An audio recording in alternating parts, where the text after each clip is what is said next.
Through their monopoly of information that we receive, the oppressors have embedded the belief into the minds of many Black people that there are many truths and that we're all entitled to believing our own truths. Moreover, that everyone has the right to believe whatever they choose to believe.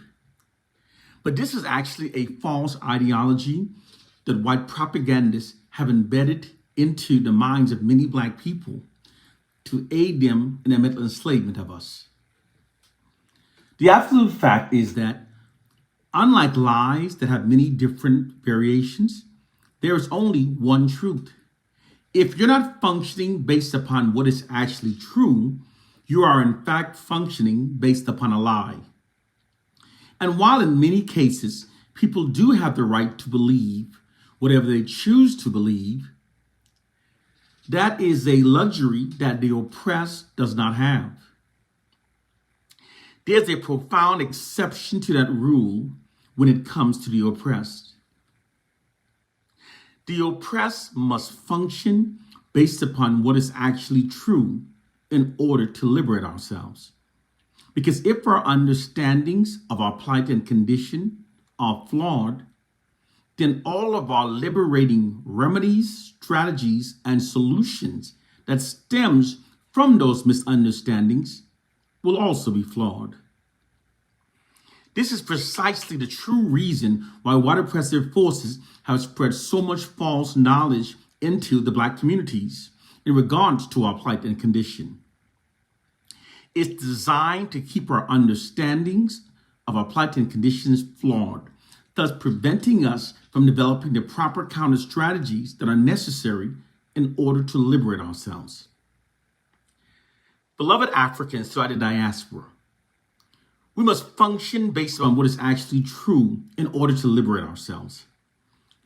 When we attach our real life plight onto a religious book written by our most ungodliest enemies and blame our collective condition onto a silly slave syndrome myth, not only are we demonstrating profound ignorance, we are in fact also making damn fools of ourselves. Because an alleged holy book that strongly endorses slavery and that was written by history's proven most ungodliest group is inherently disqualified from containing the true words of an infallible God. And in regards to the Willie Lynch slave syndrome, that myth presents what would in fact be the least effective method used for controlling generations of millions of people. It is simply not how true brainwashing of large targeted populations down generational lines is actually achieved. True brainwashing requires a system that's being constantly reapplied and reinforced upon the minds of the targeted population in order to remain effective. If not, its effectiveness would lessen with each new generation. These are facts I've just stated. The sooner we learn to accept facts, the sooner we'll stop being mentally enslaved by the white society's lies. A reality of truth must prevail if we are to be a part of the future. This is why those of us who know the truth must teach African proverb. Now let's move on to the Stockholm syndrome. The behavior that exists amongst many Black people that's being diagnosed by many of us as being the Stockholm syndrome is actually in fact not. It's a misdiagnosis. According to the U.S. Journal of Mental Health and Psychiatry, the Stockholm syndrome is a natural occurrence that sometimes happens when a hostage develops a psychological alliance with his or her captors during captivities. The condition that exists amongst many Black people that's being misdiagnosed as the Stockholm syndrome is not a natural occurrence. It's by deliberate design. Those who are being presently misdiagnosed as suffering from the Stockholm syndrome, in layman terms, those being labeled as sellouts and traitors of our race, are actually demonstrating the symptoms of a socialized mind. The truth of our plight and condition is that Black people have been socialized by the white society. Socialize is when the oppressors exploits their monopoly over information that are fed into the minds of the oppressed to manipulate the oppressed to think and behave in ways that are beneficial to the oppressors. Regardless of how intelligent people are, if it's possible to control the input that are fed into their minds, it's entirely possible to control what they'll believe and how they'll behave. The white society secretly exploits its monopoly over the input that are fed into the collective minds of Black people to socialize our minds without most of us even realizing it. White social scientists describe this nefarious practice as merely instilling a value system into the collective minds of the Black subordinate population that makes us adhere to the authority and the existing infrastructure of the white dominant culture. It's how the white society secretly protects itself from massive unified Black retribution. There are 4 ways to effectively socialize an entire generation of people: by what they're taught, by what they see, by what they hear, and through repetition. Because the white society controls the education we are taught, the media images that we see, and the societal narratives that we repetitively hear, they've exploited these factors to socialize millions of Black people to think and behave in ways that are against our own self-interest and that instead serves the interests of the white society. Moreover, the programming is being subliminally reinforced daily and unrelentingly. They first begin socializing our minds when our minds are young and most impressionable during our early education development.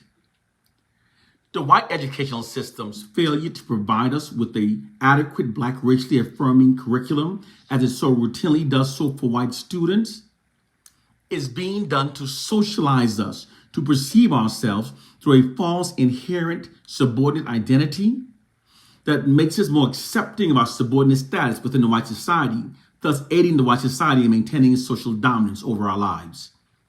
This is the true reason why Black people learn more Black racially affirming information from each other on social media than we do so within our white governed schools.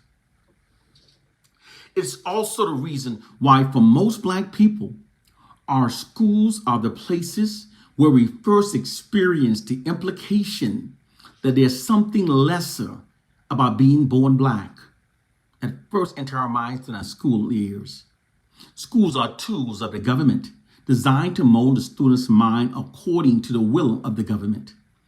Although the white government publicly professes equality for all of its citizens, it is secretly unrelentingly committed to maintaining its nation's white social dominance over the Black population.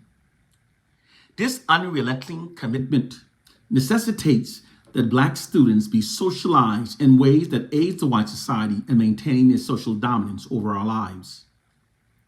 The socializing of our minds is then being reapplied and reinforced daily throughout our entire lives through unrelenting media subliminal propaganda campaigns. The white media's unrelenting negative depiction of Black people that amplifies the negative to the point that it distorts our reality is much more than just biased media reporting. It is actually a covert, insidious, demoralizing, divide and conquer psychological warfare campaign, also known as demoralize, divide, and rule. There is an immense concern of massive Black retribution that secretly exists amongst the white ruling elites, given the white society's long history of brutally exploiting Black people.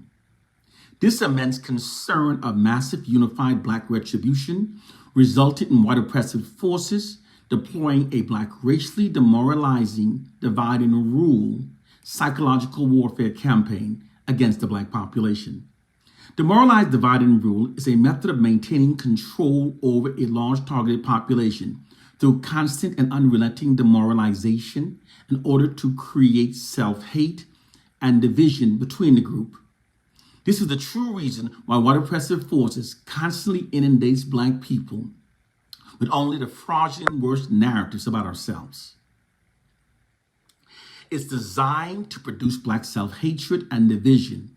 Love and unity are the core foundation that bonds the people. Remove a people's love and unity, and they can then be ruled over forever. Those Black people who are presently misdiagnosed as suffering from the Willie Lynch slave syndrome or the Stockholm syndrome are actually demonstrating symptoms of a socialized mind. Logically, many will present the question, how come we don't all act like sellouts and race traitors? The truth of the matter is that we are all affected by this disclosed socializing process. However, some of us are more worse than others. The weaker the individual's mental fortitude is, the stronger the socializing is, the stronger the brainwashing is. The white society's control over our narratives and media images have always represented a tyranny of the white society's power over Black people. Because whoever writes the narratives and controls the media images that a people receive are able to manipulate those people. The white society have exploited its control over our narratives and media images to socialize Black people in ways that serves and protects the interests of their white society. Here's the hidden fact. Had the white government not developed covert ways for maintaining its white social dominance and that impeded the Black population's ability to unify ourselves against the white society, it would have then be diametrically opposing its own self-interest. Welcome to the real world.